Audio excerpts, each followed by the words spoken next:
আসসালামু আলাইকুম রহমতুল্লাহ বারকাতু। আজকে ঘর খারাপ দুপুরে অসম তো নিয়া জাতি আম হয়, মানে প্রচুর পরিমাণ ফুল আহিছে, মানে ফুলবিলাক মানে সন্দেহ হৈ আছে, পোকা লাগি আছে। স্প্ৰে কৰিলোঁ আজি মই, হালকা হালকা স্প্ৰে কৰিলোঁ।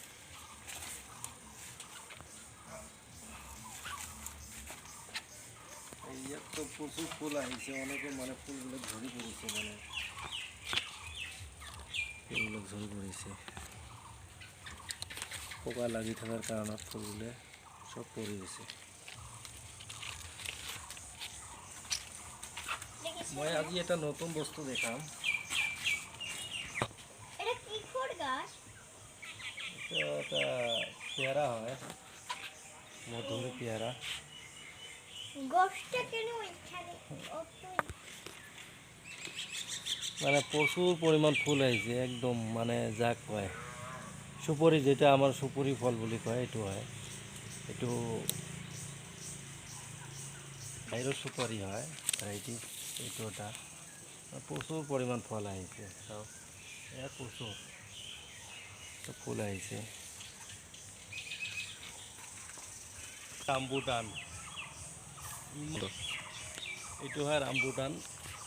ইমান ফুল আহিছে মই ভাবিব পৰা নাই। আমাৰ বহুত চাওক, আকাশত ওপৰত ওপৰত মানে বিৰাট ফুল আহিছে, বিৰাট ধুনীয়াকৈ ফুল আহিছে। আৰু এটা গাছ মই দেখাম, চাওক এইটো গছ কিমান ফুল আহিছে,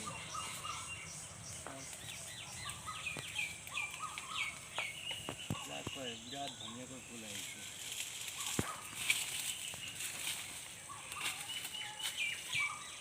দেখা যায় না? আবিও ফ্রুট। কি ফ্রুট? আবিও মনে এইটো চিনি পায় না গছটো? আবিও ফ্রুট। আবিও ফ্রুটটো মানে বহুত মানে মিঠা আৰু খাৱাত মানে অলপ ভাল। আৰু ইমান ফুল আহিছে, ইমান গোটেইকেইটা নাটিকিব, ইয়াত মানে মিক্স হ'ব, বহুত মিক্স, এইবিলাক মিক্স হৈছে, এইবিলাক ইয়াত অনেক মিক্স হৈ যাব। গছটো চোৱা যায় না?